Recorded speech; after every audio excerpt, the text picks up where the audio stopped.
Hello, and welcome back to the Fulbright Roadmap, a comprehensive 7-step guide to writing your best Fulbright application.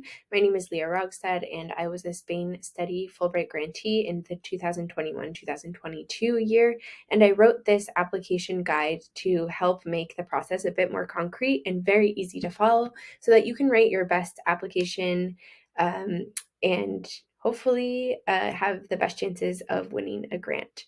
So in this video, we're going to dive a little bit further into step 4, the self-reflection process. And I have 5 essential questions that you should ask yourself before you start writing your personal statement and your statement of grant purpose. So number 1 is the question that I talked about in the previous video, which is the essential question of Fulbright: why? So think about why this grant specifically, how does it align with your goals, your previous experience, and the Fulbright mission statement? Why this country, beyond just that you want to explore that country and it's interesting to you? Why you? Why are you the best applicant? What experience, knowledge, skills do you have? What goals do you have for the future? How does that align with the Fulbright mission? And last but not least, why now? Why is it essential that you do this grant right now in order to reach your academic and professional goals, and also to benefit the United States and promote cultural exchange? Number 2, in the guide, we go through a series of questions about your story and your identity. So you're going to think about the types of anecdotes and kind of details of your life that paint a story of your identity, whether it's your cultural heritage or an academic moment that changed your life related to your host country and your grant. These are the types of things that are going to show who you are and why you're such a compelling applicant, versus just reading off a resume or reading off a list of accomplishments. So this is really important for personalizing your statement of grant purpose and standing out. Number 3, you're going to think about your host country. So like we talked about in the first question, the why, you want to make sure that in your statement of grant purpose and in your personal statement, you show that you have extensive knowledge about the host country and you have the skills necessary to be able to not just survive in that country, but really create meaningful cultural exchanges, meaningful interactions, and really take the most academic, professional, and personal growth that you can during that year. And also, of course, offer something to the host country through that cultural exchange.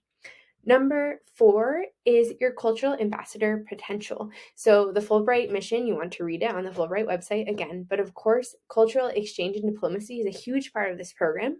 So you want to demonstrate that you have the skills necessary to be someone who is interculturally competent and also has experience interacting with people from different backgrounds and creating meaningful relationships that are mutually beneficial for both countries or both communities.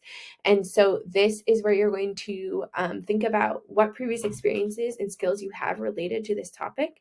And then also, how are you going to embody the mission of Fulbright? So in this section of the guide, we'll go through a bunch of guided questions so that you can brainstorm and really think about those key characteristics that will be compelling in your application.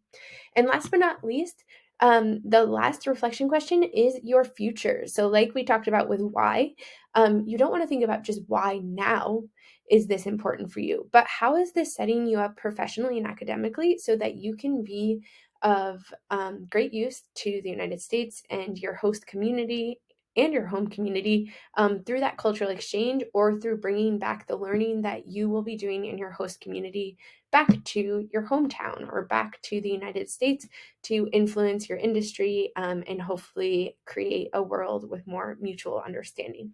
So those are the 5 main questions that you'll find in my, or not questions, I guess, sections of questions and brainstorming that you will complete in the Fulbright Roadmap step 4. And if you would like even more information on this process, there is a free checklist below. And then also the Fulbright Roadmap has tons of other graphic organizers and brainstorming questions that you'll be using in order to write this most compelling statement, including a very concrete revision process once you do that writing. So guided writing prompts like we talked about, concrete revisions, and you can get all that below in the link. So I'll see you in the next video for step 5.